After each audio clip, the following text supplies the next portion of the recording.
దేవుని పిల్లలైన వారందరికీ నా ప్రత్యేక ప్రేమ వందనాలు. దేవుడు మిమ్మల్ని దీవించుచున్నారని నమ్మచ్చు. ప్రభుని స్తుతిస్తున్నాను. ప్రభులో అందరూ క్షేమమని నేను తలంచుచున్నాను. దేవుని కృప చేత మనం ఎంతగా నడిపించబడుతున్నాం. మన శక్తి చేత కాదు, తింటున్న ఆహారం చేత కాదు, వేసుకున్న మెడిసిన్ చేత కాదు, కానీ కేవలం దేవుని కృప చేత మాత్రమే ఈ విధంగా నడిపించబడుకు దేవుడు ఎంతో మనకి సహాయము చేస్తున్నారు. హల్లెలూయా, హల్లెలూయా. ప్రియులారా, అపవాది చాలా చాలా మనకి తెలియకుండానే మోసం చేసి మనల్ని దేవునికి దూరం చేస్తూ ఉంటుంది. కాబట్టి అపవాది యొక్క పని ఏమిటి అంటే, అపవాది యొక్క ఆలోచన ఏమిటి అంటే, అపవాది ఈ లోకములో పడదొయ్యబడిన తర్వాత నిరంతరము తన ప్రయాస అంతా ఏమిటి అంటే, మనల్ని ఎలాగా మోసపరచాలి, ఎలా కృంగదీయాలి, ఎలా బలహీనపరచాలి, దేవునికి మనల్ని ఎలా దూరం చేయాలి. ప్రభు ఆశపడుతున్నారు. ఆయన శిలువ మరణ బలియాగం వెనకాల నిన్న దినాన్ని పరిశుద్ధాత్మ దేవుడు బయలుపరుచున్నారు కదా. మనతో ఉండుటకే, మనతో సహవాసము చేయటకే ఆయన ఎంతో అద్భుతమైన ప్రణాళికలు వేసుకుంటే, ఆ సహవాసములో నుంచి, ఆ సంబంధములో నుంచి దూరపరచడానికి వ్యతిరేకమైన వంటి ఆలోచనలు సాతాను ఏం చేస్తుంటే మన మీద తయారు చేసి మనకేం చేస్తా తెలుసా, అప్లై చేస్తూ ఉంటుంది, పంపిస్తూ ఉంటుంది. వాటిని వెంటనే మనం గ్రహించుకుని ఏం చేయాలి, దాన్ని డిలీట్ చేయాలన్నమాట. మనకు అవసరం లేని వస్తువులన్నీ ఏం చేస్తాము, బయట పాడేస్తాం. అలాగే మన బ్రెయిన్కి తీసుకొస్తున్న ఆలోచనలన్నీ కూడా అవి సాతాను తీసుకొస్తున్నవి అయితే కనుక మనం ఏం చేయాలట, వాటిని వెంటనే రిమూవ్ చేస్తూ వాటిని బయటికి తీసివేయగలిగితే కనుక దేవుడిస్తున్నటువంటి అద్భుతమైన వంటి కృపలోనికి మనం ప్రవేశిస్తాం. కాబట్టి విశ్వాసం అనేది నిరీక్షిస్తున్న వాటి యొక్క నిజ స్వరూపము కనుక మనం దేని కొరకైతే నిరీక్షిస్తున్నామో, దేని కొరకైతే మనం ఎదురు చూస్తున్నామో, వాటిని మనుషుల ద్వారా కాదు కానీ, కష్టార్జితము ద్వారా కాదు కానీ, జ్ఞానము ద్వారా కాదు కానీ, ఎవరి ద్వారా కాదు కానీ, విశ్వాసం యొక్క ఆ యొక్క స్థాయిని బట్టి పరిశుద్ధాత్మ దేవుడే మనకి కార్యాన్ని జరిగిస్తాడు. మనము అదృశ్యమైన వంటి ఆ మహిమను దృశ్యముగా చూసుటకై మన జీవితాలను పరిపూర్ణం చేయాలని ఆయా స్థాయిలో, ఆయా పరిస్థితుల్లో, ఆయా ప్రయాణాలలో భక్తులైన దేవుని ఎడల నమ్మికతో పనిచేస్తున్న బైబిల్లో ఉన్నవారు కావచ్చు, ప్రస్తుత బిడ్డలు కావచ్చు, వారందరికీ కూడా పరిశుద్ధాత్మ దేవుడు అనేక కార్యాలు జరిగిస్తున్నారు. అయితే అపవాది మొట్టమొదటిగా తొయ్యబడిన కాడి నుంచి తన ప్రయాస అంతా కూడా ఎన్ని ఉపదేశాలు వింటున్నా, ఎన్ని వాక్యాలు వింటున్నా, ఎన్ని పరిస్థితుల గుండంగా మనం ప్రయాణం చేస్తున్నా కూడా తన పనేమిటి అంటే, నీ దారి నీదే, నీ పరిస్థితి నీదే, నీవే అని మోసపరుస్తూ ఉంటుంది. అవను మోసపరిచిన ఆ యొక్క అపవాది ఈరోజు ఇది నిజమా, ఇది నిజమే, అవును కదా అనే వంటి భావాలను మనలో పుట్టిస్తుంది అపవాది. అవును కదా, అవును నిజమే కదా అనే ఆలోచన నీ యొక్క బ్రెయిన్లో పుట్టించి సాతాను ఏం చేస్తుందంటే నిన్ను కలవరానికి గురి చేస్తుంది, నిన్ను దేవునికి దూరంగా తీసుకుని వెళ్ళిపోతుంది. కాబట్టి అపవాది తంత్రములను ఎరిగిన వారై ఉండి భక్తి జీవితాన్ని కొనసాగించుకుంటే మంచిది. చాలామంది నిజంగా దేవుని బిడ్డలుగా ఉండేవారు చాలా తక్కువ స్థాయిలో ఈరోజు క్రైస్తవ్యాన్ని సంపూర్ణతలోనికి తీసుకువెళ్తున్నారు. తరువాత భాగములో ప్రతి ఒక్కరూ కూడా అపవాది యొక్క ఆలోచనలకి, అపవాది యొక్క భావోద్వేగాలకి లోబడిపోతూ, అపవాది వేసిన ప్రతి వలల్లో చిక్కుకుంటూ, దేవునికి సంపూర్ణ స్థాయిలో వెళ్ళవలసిన మహిమ ఏదైతే ఉందో, ఘనత ఏదైతే ఉందో, ప్రేమ ఏదైతే ఉందో, ఆ సహవాసములో, ఆ మాధుర్యములో మనం పొందుకోవలసిన ఆ పారవశ్యం ఏదైతే ఉందో, దాన్ని సంపూర్ణ స్థాయిలో పొందుకోలేకుండానే చాలామంది బిడ్డలు ఈరోజు అపవాది చేత మోసగించబడుతూ ఉన్నారు. అపవాది సులువుగా మోసపరుస్తూ ఉందని తెలిసినప్పటికీ కూడా స్థిరము లేని మనసు, గ్రహించుకోలేని వంటి ఆలోచన తీవ్రతలను పుట్టించి ఈ మానసిక ప్రక్రియ భౌతికంగానే జరిగిస్తూ ఆధ్యాత్మిక ప్రక్రియను అదొక భయంకరంగా, అది దైవికంగా జరగకుండా చాలా ఇబ్బందిగా, అది ఏదో మానసికంగా అన్నట్టుగా సృష్టించి ఈరోజు అనేక మంది ఎలాగో మళ్లించబడుతూ చివరికి ఏమైపోతున్నారో తెలుసా బిడ్డలారా? చివరికి ఏమైపోతున్నారో తెలుసా? ఇటు దేవుణ్ణి అంగీకరించలేక, ఇటు లోకాన్ని అంగీకరించలేక, ఇటు కుటుంబాన్ని అంగీకరించలేక ఏదో రీతిగా, ఏదో పరిస్థితిలో, ఏదో రీతిగా చివరికి ఏమైపోతున్నారో తెలుసా? అపవాదికి అప్పగించబడుతున్నారు. బలవన్ మరణాల చేత, అకాల మరణాల చేత. ఈరోజు చూడండి, చాలా మంది కోవిడ్ వచ్చిన తర్వాత తెలుసుకున్న 24 గంటల్లో చనిపోయిన వారి సంఖ్య చాలా మంది ఉన్నట్టుగా మరి చెప్తూ ఉన్నారు. ఎందుకంటే ఒక విషయం తెలిసినవంటే సాతాను పని ఏంటో తెలుసా? కలవరాన్ని పుట్టిస్తుంది. సాతాను పని ఏంటో తెలుసా? నిన్ను నిలబడనివ్వదు. సాతాను పని ఏంటో తెలుసా? నీ యొక్క ఆలోచన తీవ్రతని చెడగొడుతూ ఉంటుంది. సాతాను పని ఏంటో తెలుసా? నీ యొక్క మనోనిధానాన్ని చెడగొడుతుంది. సాతాను పని ఏంటో తెలుసా? నిన్ను నమ్మకస్తురాలుగా ఉండనివ్వదు. సాతాను పని ఏంటో తెలుసా?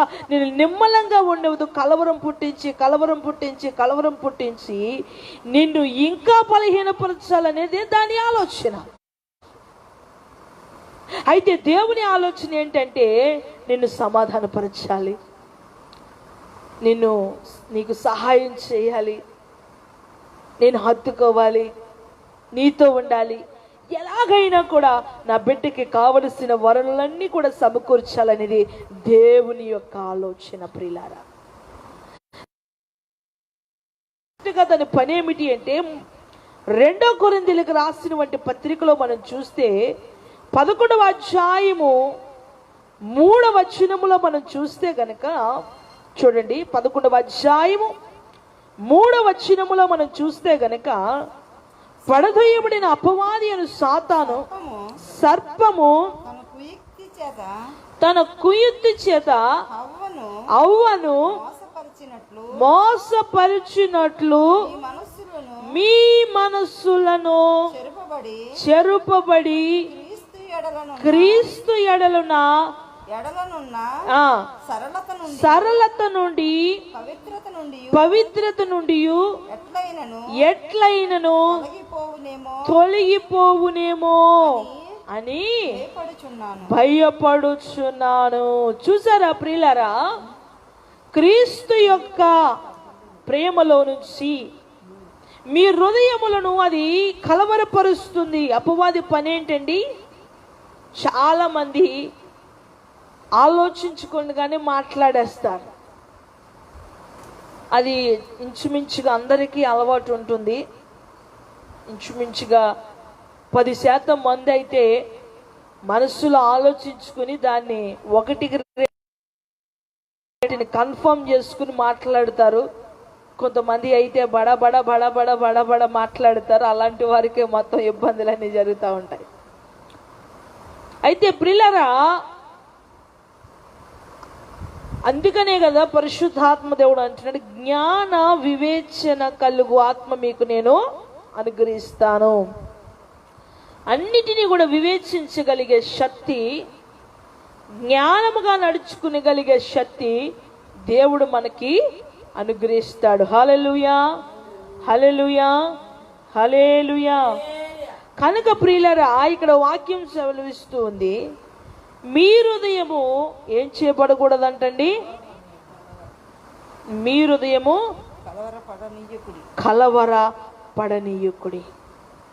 ప్రస్తుత పరిస్థితుల్లో సాతాను ఎన్నో రీతిలుగా కలవరాన్ని సృష్టిస్తుంది.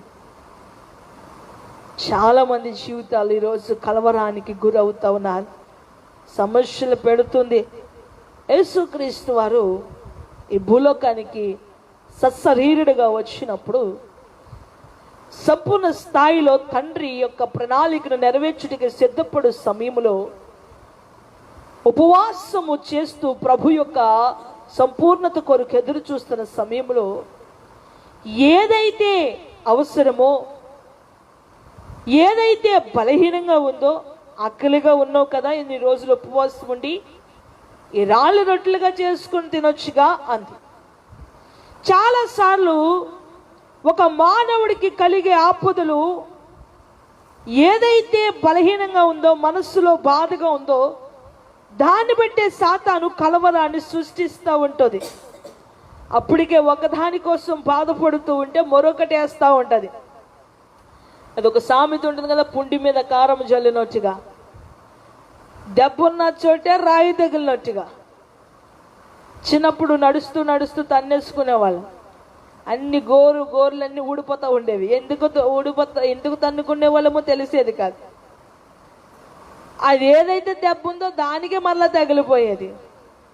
అలాగనే ఈరోజు భౌతికంగా చూస్తే గనక మనకి ఏదైతే సెటిల్ ఆ విషయంలో బాధపడుతూ ఉన్నామో అదే విషయంలో మరొక రాయ సాతాను వేయిస్తూ ఉంటుంది, కలవరాన్ని పుట్టిస్తూ ఉంటుంది. అదంటది నువ్వు ఎవరికి సమాధానం చెప్పాలి, వీళ్ళకి సమాధానం చెప్పాలి అంటది. నువ్వు ఇలాగ ఉండాలి కదా, ఇలాగున్నావు అని పెడతా ఉంటుంది. అది అంటది అందరూ బాగానే ఉన్నారు కదా, నువ్వెందుకు ఇలాగున్నావు అంటది. ఎస్ఐతో కూడా అలాగే అంది. అపవాది ఏమని తెలుసా, నువ్వు దేవుని కుమారుడు కదా, ఇక్కడి నుంచి దూకై, నువ్వు దేవుని కుమారుడు కదా, ఈ రాళ్ళు రొట్టెలుగా చేసుకుని తిను, నువ్వు దేవుని కుమారుడు కదా, ఈ బండ నుంచి నీళ్ళు తీసుకో. చూసారా, చాలాసార్లు మనుషులు శోధిస్తూ ఉంటారు, కలవరపరుస్తూ ఉంటారు. కనుక ప్రియులారా, మన ప్రాథమిక భక్తి జీవితంలో నుంచే మనకి లోపల జరగవలసినటువంటి ఘర్షణ ఏంటో తెలుసా, హృదయమును కలవరపరచుకోకుండా చూసుకోవాలి. ఇదంతా ఎప్పుడు జరుగుతుంది అంటే విశ్వాసాన్ని, నిరీక్షణను, హృదయాన్ని కలవరపరుచుకోకుండా ఉంచుకోవడం, ఇవన్నీ కూడా సాధన చేయాలి. ఇవన్నీ సాధనలో జరిగేటువంటి ఒక ప్రక్రియ తప్ప ఒకసారి రెండుసార్లు ఉపదేశం వినేసి మర్చిపోతూ మరి ఎప్పుడో బాధ వచ్చినప్పుడో కష్టం వచ్చినప్పుడో జ్ఞాపకం వస్తే అది భక్తి జీవితం ముందుకు వెళ్ళదు. మీరు ఎప్పుడైనా కొన్ని బట్టి కొట్లు చూడండి, చక్రాలు ఉంటాయి, పైన బట్టి కొట్టు ఉంటుంది, కానీ వాటిలో గాలి ఉండదు. అంటే ఎక్కడికి తొయ్యడానికి కాదు, కానీ అక్కడికి ఆ పని జరిగించుకోవడానికి మాత్రమే ఉంటాయి. కొన్ని బళ్ళు ఎక్కడికి వెళ్ళినా నడిపించుకుని వెళ్ళిపోయి వ్యాపారాన్ని చక్కబెట్టుకునేలా ఉంటాయి.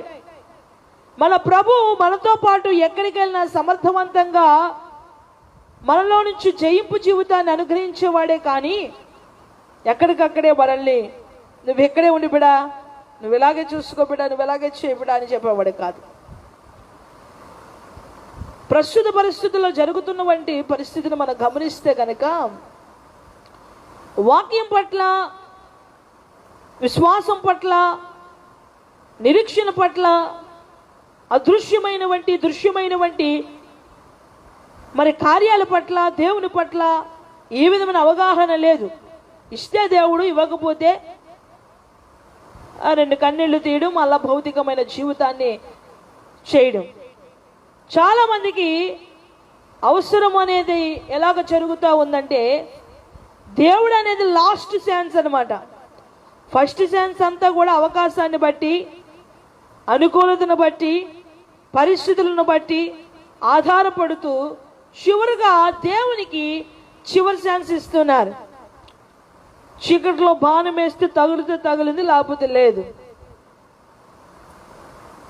ఏమయ్యా అంటే కొంతమంది కొన్ని విషయాల్లో కొన్ని రకరకాల మాటలు మాట్లాడుతూ ఉంటారు. ఏదో రీతిగా చక్కబెడదాం, ఏదో రీతిగా మనిషిని మారుద్దామని అటు ఇటు మాట్లాడుతుంటారు. రెండు నాలుకల మనుషులు ఉంటారు. ఇటు మాట్లాడతారు, ఇటు మాట్లాడతారు. అదేమంటారు అంటే కర్ర, ఏమంటారు నుంచండి ఒకసారి, ఏమంటారు కర్ర విరగదు పాము చావదు. ఈరోజు భక్తి జీవితం కూడా ఎలా ఉందంటే సంపూర్ణ స్థాయి రాదు, అలాగని స్థాయి పోదు, ఏదో రీతిగా చేయడానికి ప్రయత్నిస్తున్నారు. అందుకని క్రీస్తు యొక్క సరళత నుంచి మిమ్మల్ని తొలగించాలని, తప్పించాలని ఆ యొక్క ఘట సర్పము, ఆది సర్పము అవ్వను ఎలాగైతే మోసపరిచిందో, అద్భుతమైన ప్రణాళిక నుంచి ఎలాగైతే దూరం చేసిందో, అద్భుతమైన ధన్యత నుంచి ఎలాగైతే దూరం చేసిందో, ఈరోజు నిన్ను నీ యొక్క జీవితం పట్ల ఉన్న దేవుని యొక్క ప్రణాళికను కూడా దూరం చేయడానికి ఎంతో ప్రయాసపడుతుంది అపవాది.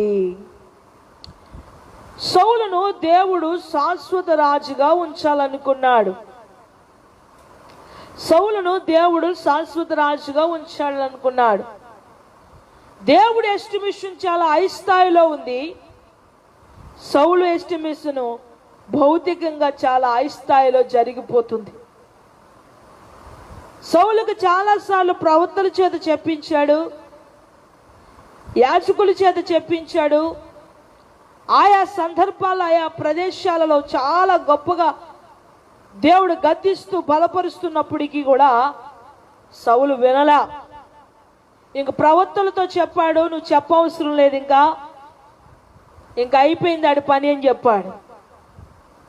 అయితే ఇప్పుడు మహిమను కోల్పోయాడా అంటే, మరి దేవుడు ఒక ప్రణాళిక ఇచ్చాడు కదండి. అవును, నీ మీద ప్రభు ఒక ఎస్టిమేషన్ వేసుకున్నాడు. నిన్ను ఘనంగా ఉంచాలని, గొప్పగా ఉంచాలని, ధన్యురాలుగా ఉంచాలని, అనేకులకు ఆశీర్వాదకరంగా మార్చాలని నా ప్రియ సహోదరుడా నిన్ను ఉంచాలని ప్రభు ఆశపడ్డాడు. ఒక సంఘముగా, ఒక సమూహముగా, ఒక సేవలో, ఒక ప్రణాళికలో నిన్ను ఉంచాలనుకుంటున్నాడు ఆయన. అనేకులకు ఆశ్రయ దుర్గంగా ఉంచాలనుకుంటున్నాడు, సహాయముగా ఉంచాలనుకుంటున్నాడు, అనేక రీతిలుగా నిన్ను బలపరచాలనుకుంటున్నాడు. అయితే అన్ని విధాలుగా ఆయన ముందుకు వస్తున్న సమయాలలో నీవు ఎలాగున్నావు అంటే, దేవుడిస్తుండే యోగ్యతను కోల్పోయే వంటి పరిస్థితిలో ఉన్నావా అని అంటున్నాడు. ఒకవేళ అపవాదిని నువ్వు వెంబడిస్తే కనుక ఆ క్రీస్తు యొక్క సరళత నుంచి, ఆ మహిమలో నుంచి, ఆ కృపలో నుంచి నువ్వు తొలగిపోయిన వంటి వ్యక్తిగా నీ హృదయం కలవరపరచబడుతుందేమో. శాశ్వత రాజుగా ఉండవలసిన వంటి సౌలు తొలగిపోవడానికి గల కారణం ఏమిటి? దేవుడు గొప్ప ఎస్టిమేషన్ వేసుకున్నాడు. లేదండి దేవుడు వాగ్దానం చేస్తాడండి, దేవుడు నన్ను సేవకుడిగా చేస్తాడని వాగ్దానం చేస్తాడండి, దేవుడిగా నాకు ఫలానాగా చేస్తానని వాగ్దానం చేస్తాడండి, దేవుడు నన్ను బహుగా ఆశీర్వదిస్తాడని వాగ్దానం చేస్తాడండి, దేవుడు నా బిడ్డలను ఆశీర్వదిస్తానని వాగ్దానం చేస్తాడండి, దేవుడు నా పట్ల గొప్ప కార్యం చేస్తానని వాగ్దానం చేస్తాడండి. దేవుడు వాగ్దానం చేసి ఉండొచ్చు, అది పొందుకునే స్థాయిలో నువ్వు ఉన్నావా, లేకపోతే ఆ కృపల నుంచి తొలగిపోయావా? అవునండి, సౌలుకు కూడా దేవుడు వాగ్దానం చేశాడు. ఎలా వాగ్దానం చేశాడు? నువ్వు శాశ్వతంగా రాజుగా ఉండాలనుకున్నాడు. దేవుడు ఇష్టపడ్డాడండి. కానీ ఆ తుచ్చమైన ఆలోచనల వల్ల హృదయం కలవరపరచబడింది, హృదయము తొలగిపోయింది. వెంటనే అపవాది ఏం చెప్పండి తెలుసండి? దురాత్మ చేత పీడించబడ్డాడు. దురాత్మ చేత పీడించబడి దేవునికి వ్యతిరేకంగా పనిచేయడం ప్రారంభించాడు. ఈరోజు నా ప్రియ సహోదరి, నా ప్రియ సహోదరుడా, నీ జీవితంలో దేవునికి వ్యతిరేకంగా పనిచేస్తున్నావేమో. ఆ హృదయం కలవరపరచబడినప్పుడల్లా, హృదయము ఆందోళన చెందినప్పుడల్లా దేవునికి విరోధంగా పనిచేయడానికి నువ్వు పోరాడుతున్నావేమో. అందుకనే కదా బైబిల్ వాక్యం అంటుంది, నువ్వు నీతికి సాధనముగా వాడబడ్డానికి ఇష్టపడుతున్నావా, దుర్నీతికి సాధనంగా ఉంటావా అని. చాలా మంది ఈరోజు జీవితంలో చూస్తే నా ప్రియ సహోదరి, దుర్నీతికి సాధనాలుగానే ఉంటున్నారు తప్ప నీతికి సాధనాలుగా ఉంటే మాకేమొస్తుంది, ఏదో రీతిగా జీవిస్తేనే కదా బాగుంటుంది అనుకుంటూ ఈరోజు జీవితాన్ని కూడా ఏదో రీతిగా నడిపించుకోవడానికి ఇష్టపడుతున్నారు. కానీ సరైన శైలిలో సరైన రీతిలో నడిపించబడ్డానికి ఎవరు ఇష్టపడుతున్నారు? ప్రభు నమ్ముకుంటే ఏమొస్తుందండి అని చాలా మంది ఈరోజు ప్రభు నమ్ముకోవడంలో చాలా సందేహపడుతూ ఉన్నారు. యావత్తు ప్రపంచాన్ని సృష్టించిన వంటి దేవుడు మన నిర్మాణ వ్యవస్థలో ఒక ఎంటుక ఊడిపోతే అదే రీతిలో తయారు చేసుకొని పెట్టుకునే స్థాయి ప్రపంచంలో ఎవరికీ లేదు.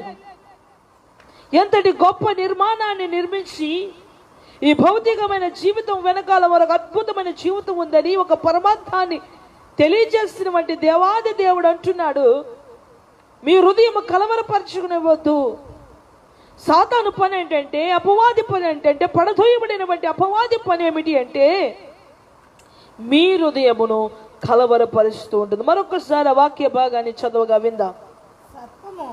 సర్పము తన కుయుక్తి చేత అవ్వను మోసపరిచినట్లు మీ మనస్సులను చెరుపబడి, చూడండి, మీ మనస్సులను చెరుపబడి క్రీస్తు ఎడలున్న సరళత నుండి పవిత్రత నుండి ఎట్లయినను తొలగిపోవునేమోనని భయపడుచున్నాను. చూడండి, క్రీస్తు ఎడలున్న ఎందులో నుంచి అంట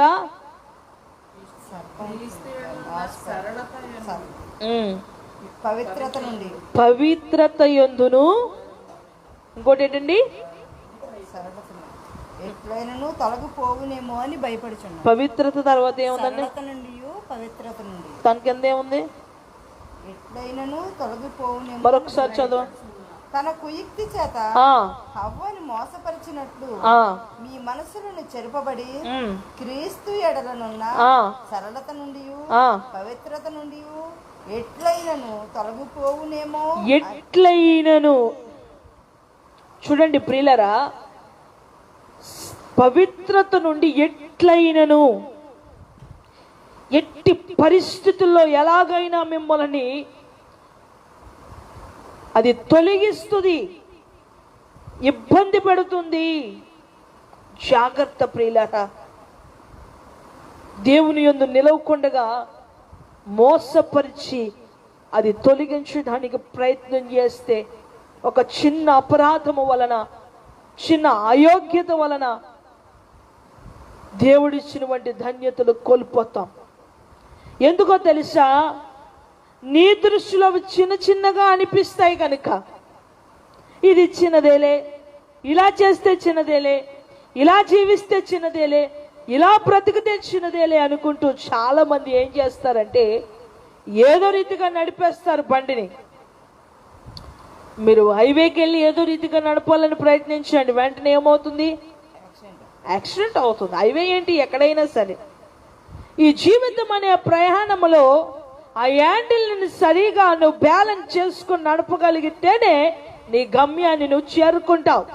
ఈ ఆధ్యాత్మిక జీవితాన్ని, అసాధారణమైన శక్తిని పొందుకుంటూ దీన్ని సరైన శైలిలో నడపగలిగే అద్భుతమైన వంటి కృప బైబిల్ గ్రంథంలో స్పష్టంగా రాయబడి ఉంది. నా ప్రియ బిడ్డలారా, నా దేవుని పిల్లలారా, ఇక్కడ వాక్యం ఎట్లయినను అపవాది మిమ్మలను క్రీస్తు యొక్క సరళత నుంచి తొలగించాలని ప్రయత్నిస్తుంది.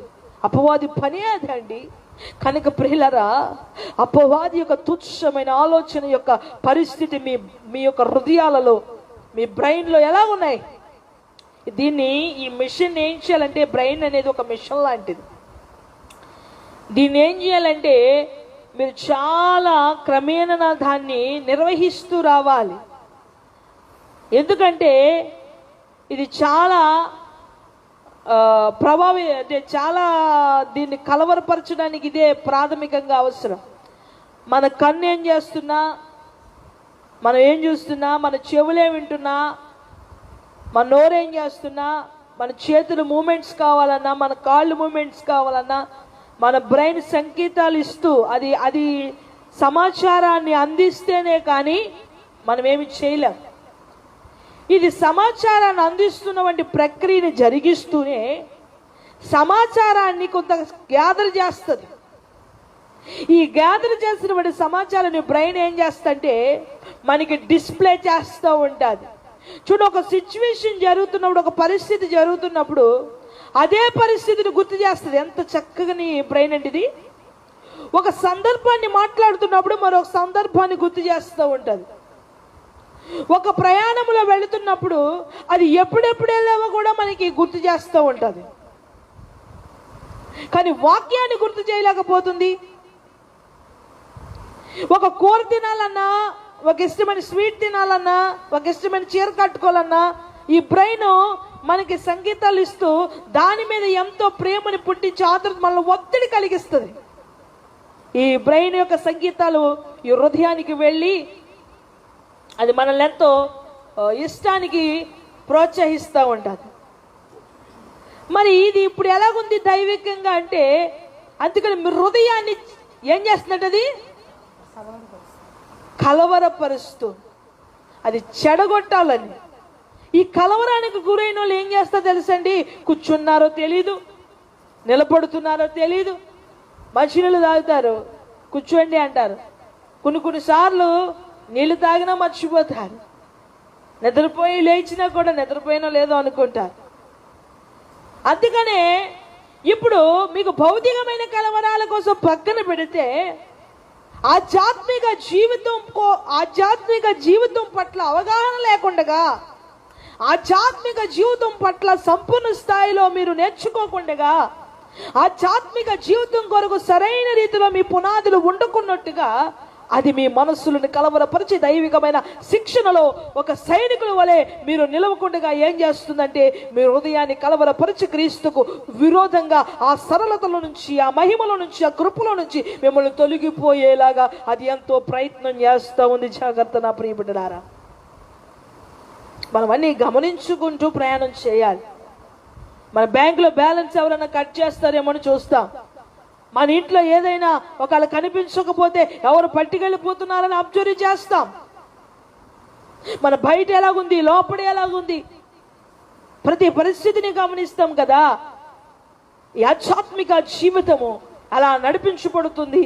ఇందులో నుంచి అపవాది ఏమైనా దొంగలిస్తుందేమో, ఏ విధంగా నడిపించబడుతుంది అనేది కాస్త ఆలోచన చేసుకోగలిగితే మంచిది నా దేవుని ప్రియులారా. చూడండి, మొదటి యోహాను పత్రిక, యోహాను రాసిన మొదటి పత్రిక 5వ అధ్యాయం 18వ వచనం.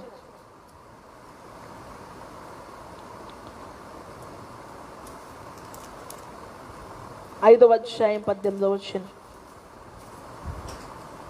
దేవుని మూలముగా పుట్టి ఉన్నవాడెవడును పాపము చేయుడని ఎరుగుదుము. దేవుని మూలముగా పుట్టినవాడు తనను భద్రము చేసుకొనును. దేవుని బిడ్డలారా, ఇక్కడ వాక్యము సెలవిస్తూ ఉంది, దేవుని మూలముగా పుట్టినవాడు ఎవడునట పాపము చెయ్యడు. దేవుని మూలంగా పుట్టినవాడంట తనను తను ఏం చేస్తాడట, భద్రం చేసుకుంటాడంట. ఈరోజు నీ భక్తి జీవితంలో ఎంత భద్రంగా ఉన్నావు, ఎన్ని జాగ్రత్తలు పాటిస్తూ ఉన్నావు. ఇప్పుడు మనకి తింటున్న ఆహారం ద్వారానో, పీలుస్తున్న గాలి ద్వారానో, తింటున్న ఆహారము ద్వారానో చాలా క్రిములు ఉన్నాయి. మనం కొన్ని వేల ఎన్ని క్రిములు తింటున్నామో మనకి తెలియదు, చాలా తినేస్తాం మనం. కాబట్టి అవి మనల్ని పెద్దగా ఇబ్బంది పెట్టట్లేదు, కాబట్టి మనం దానికోసం పట్టించుకుంటా. ఒక ఇబ్బంది కలిగించే క్రిమి సృష్టించబడింది, వచ్చింది కనుక దాన్ని ఏం చేస్తున్నామంటే మనం చాలా జాగ్రత్తగా దాని కొరకు మనం కేర్ తీసుకుంటున్నాం, దానికి దూరంగా ఉంటున్నాం. దాన్ని ఎలాగా చంపాలో, ఎలాగ దాని ఎడల మనం జాగ్రత్తలు తీసుకోవాలో నేర్చుకుంటున్నాము, తెలుసుకుంటున్నాము, అన్నీ పాటిస్తున్నాం.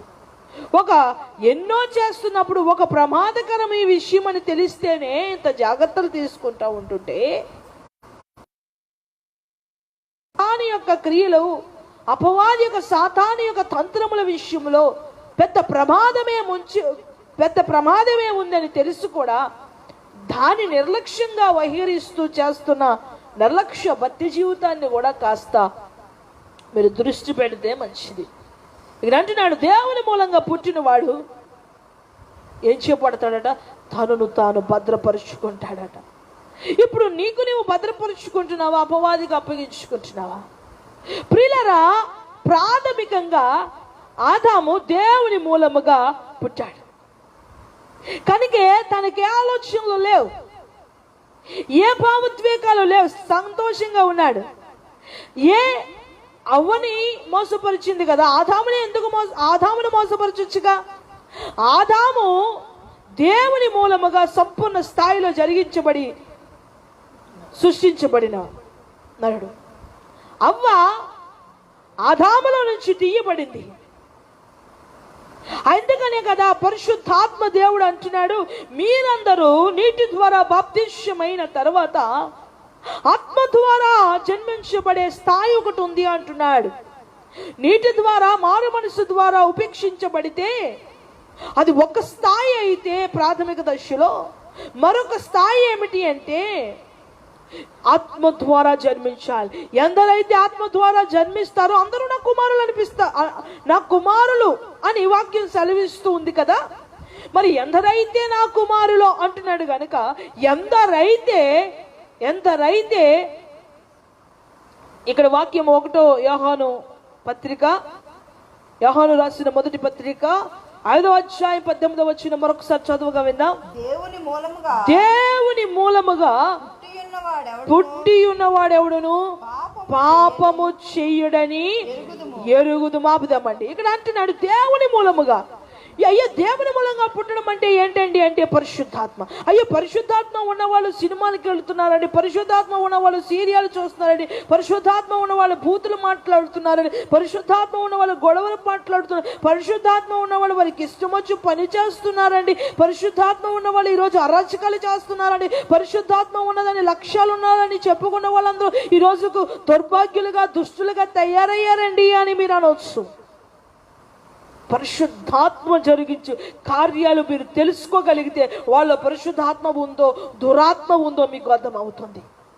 దురాత్మ జరిగించే కార్యాలేమిటో, పరిశుద్ధాత్మ జరిగించే కార్యాలేంటో మోసపరుస్తూ చాలా మంది అంటారు, దేవుణ్ణి నిలబెడతాను, పరిశుద్ధాత్మ నాలో ఉన్నాడు అంటాడు.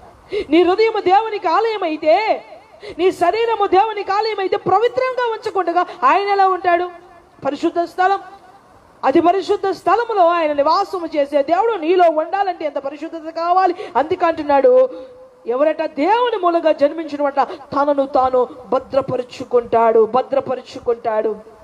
ఈరోజు అపవాదికి అప్పగించబడుకున్నట్టుగా, అపవాది చేత కలవరపరచబడుకున్నట్టుగా, అపవాది యొక్క సాతాను యొక్క కుయుక్తులకి లోపడుకున్నట్టుగా అపవాది పనేంటో తెలుసా? ఏది కావాలో, ఏది జరిగించాలో దాన్ని మన మధ్య డిస్ప్లే చేస్తూ ఉంటుంది. సామెతల గ్రంథము 31వ అధ్యాయం 30వ వచనంలో ఉంటుంది, అందము మోసకరము, సౌందర్యము వ్యర్థం. డిస్ప్లే చేస్తుంది. అందమైన వ్యక్తులు, ఓ ఇది ఎంత అందంగా ఉందో, ఈ చీర ఎంత అందంగా ఉందో, ఈ నగ ఎంత అందంగా ఉందో, ఈ మనుష్యుడు ఎంత అందంగా ఉన్నాడో, ఈ మనిషి ఎంత అందంగా ఉందో, వెంటనే మనసంతా కలవరము. అదే వాక్యం విన్నప్పుడు ఆ కలవరం వస్తుందా? ప్రభు కొరకు ఆ కలవరం వస్తుందా? నిరీక్షణ కలిగా కలవరం వస్తుందా? రాదు. ఇది ఎంతో కలవరం. అందుకంటున్నాడు, అందము సౌందర్యము వ్యర్థము. ప్రియులారా, అందము మోసకరము. అంటే మోసము చేస్తే అపవాది యొక్క అస్త్రం ఏంటి? అపవాది అస్త్రం ఏమిటి అంటే అందాన్ని వలలాగా వేసి అదేం చేస్తుందో తెలుసా? దాన్ని అందమనే వలలు వేసి ఈరోజు అనేకుల్ని అకాల మరణ చేత మింగేస్తూ ఉంది. చాలా మంది సేవకులు కావచ్చు, సువార్తికులు కావచ్చు, విశ్వాసులు కావచ్చు, ఈరోజు యావత్ ప్రపంచంలో చాలా మంది అకాల మరణాలు చెందడానికి గల యవనస్తులు పోవడానికి గల కారణం ఏమిటి అంటే అందము. ఈ అందము చేత ప్రేమించుకుంటున్నానని మోసపోతూ అకాల మరణాల చేత చంపబడుతున్నారు, చనిపోతున్నారు. ఈరోజు ఎన్నో రీతిలుగా అరాచకాల చేత మృగాలుగా మారిన అనేక దృశ్యాలు మనం చూస్తూ ఉన్నాం. మార్పు అనేది రావట్లేదు.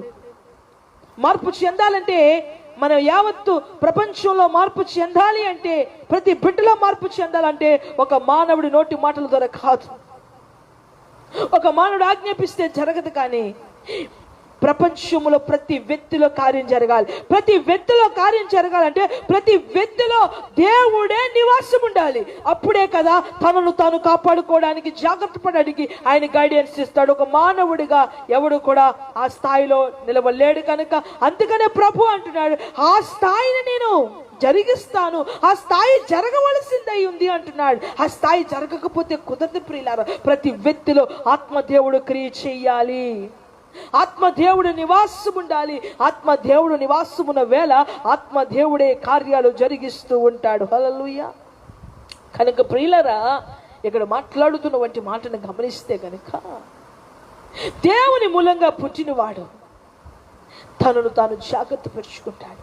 ఈ కన్ను ఎక్కడికో పొమ్మంటుంది, ఈ నోరెక్కడికో పొమ్మంటుంది, ఈ శరీరం ఎక్కడికో వెళ్ళు, ఇది చెయ్యి అది చెయ్యి అని చెప్తుంది.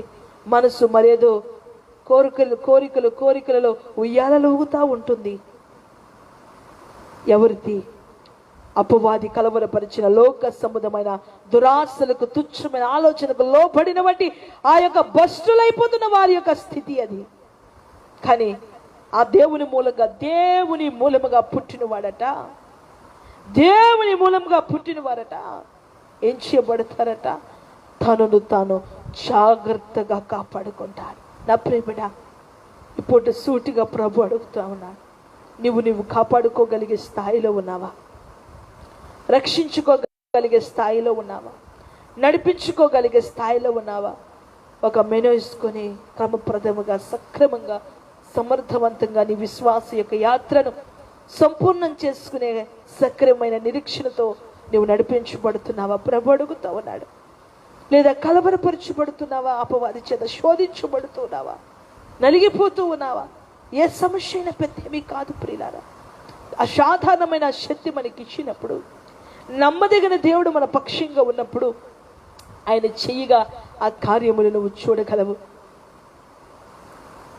సముద్రములు 2 పాయలు చేస్తున్న దేవుడు, 5 రొట్టెలు ఉన్నాయంటే ఆ 5 రొట్టెల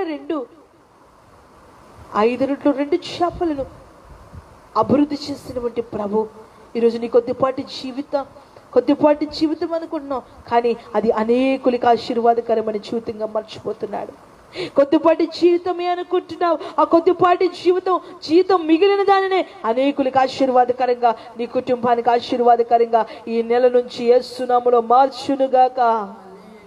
నీ జీవితం అనేక మందికి ఆశీర్వాదకంగా ప్రభు మార్చునుగాక. నమ్ములు వారు దేవునికి స్తోత్రం చెప్పండి. అనేక మందికి ఆశీర్వాదకరంగా ఫలించడానికి దేవుడు కార్యం చేయబోతా ఉన్నాడు. దేవుడు ద్వారములు తెరబోతా ఉన్నాడు.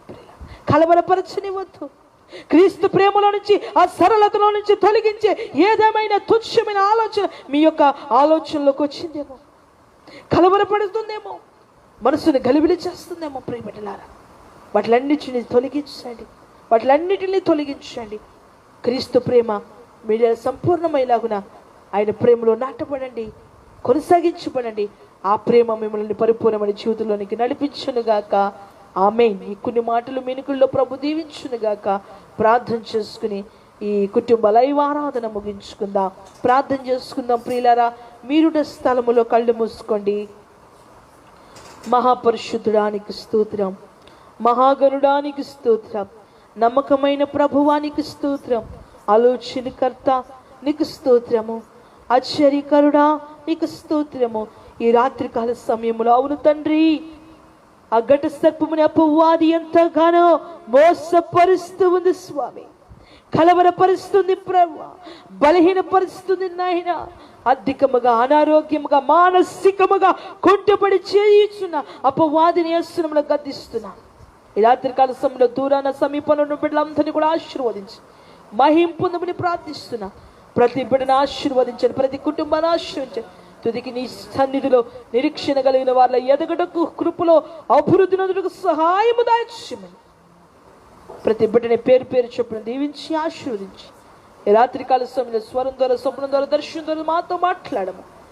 ఈ ప్రార్థనలు ఏకీపిస్తున్న కుటుంబాలందరినీ కూడా ఆశీర్వదించి లైవ్ అయిన తర్వాత ఇంటి బిడ్డలు కూడా మీరు దీవించమని నజరేయుడైన యేసు నామములో ప్రభా ఈ దినదాసుల ప్రార్థన మీ కృపాసన చేర్చుకుని ప్రార్థన ప్రతిఫలం దాయించమని యేసు నామమున అడుగుచున్నాను తండ్రి, ఆమేన్.